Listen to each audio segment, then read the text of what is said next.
Hey everyone, Christina Del Rey with your forecast for January 18th, 2021. We have this week, the big news is Uranus meeting Mars in the sky, which can be a type of crisis point, or a kind of volatile anger, maybe like even an eruption.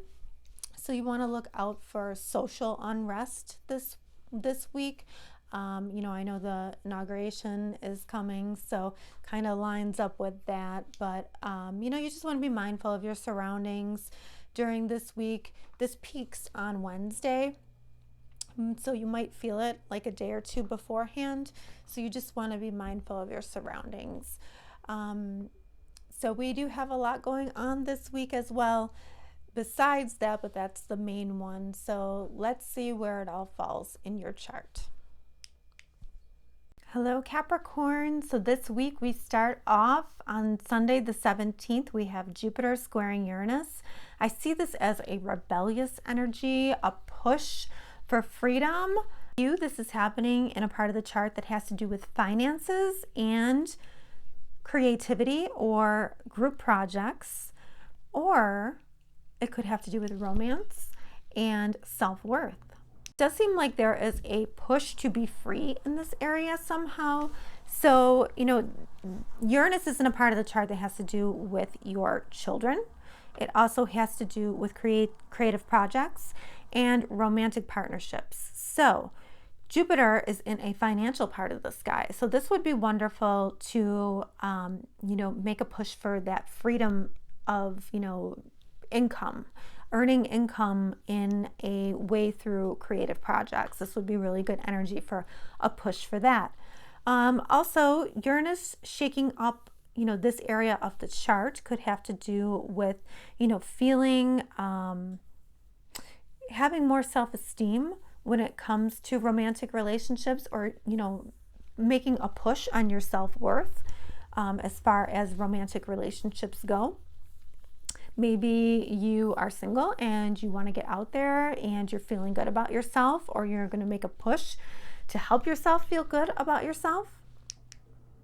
And this can also be like children that you have or children that you want to have. And Jupiter square Uranus can also be like a push to act on that. So, maybe you are trying to get pregnant. Maybe you are doing fertility treatments, and you're really pushing for that. But there's something here connected to this fifth house area. There could also be a cycle, a new cycle, a new push for freedom with a child of yours as well too. So maybe they are going through some changes, some freedoms.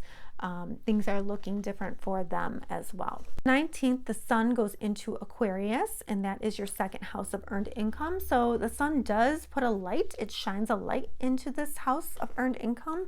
If there are any opportunities to make extra income, I would follow up on those. And there is an opportunity here for you, and I think you probably have an idea of what that is. So the light coming in from the sun is just going to shine more on that.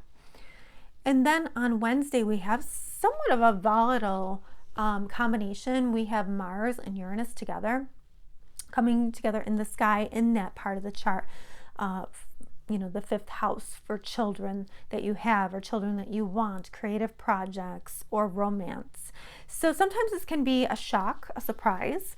It can be a lightning bolt, and it can also be restless, quick energy. Things change within a moment, and you have to kind of wrap your head around it, and you kind of have to deal with it. So, at this point, you just want to be mindful of your actions. Don't overreact, and don't act too impulsively. So you just want to stay alert, and these two energies too, they can trigger anger.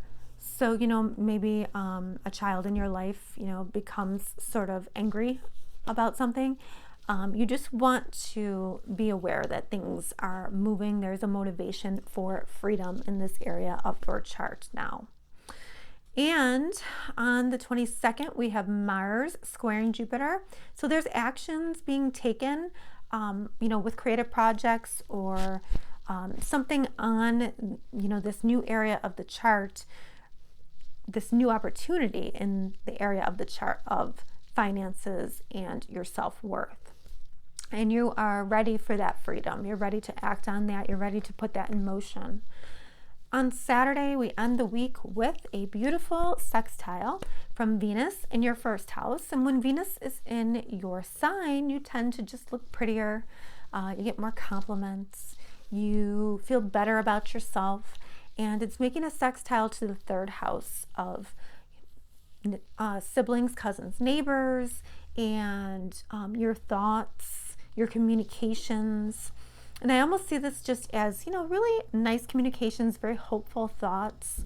Maybe even like, you're hanging out with neighbors and you're just seeing your future as very hopeful. And even it's possible that, you could even have ideas about money, making money in the future with skills that you have. All right. Thank you, Capricorn, and have a great week.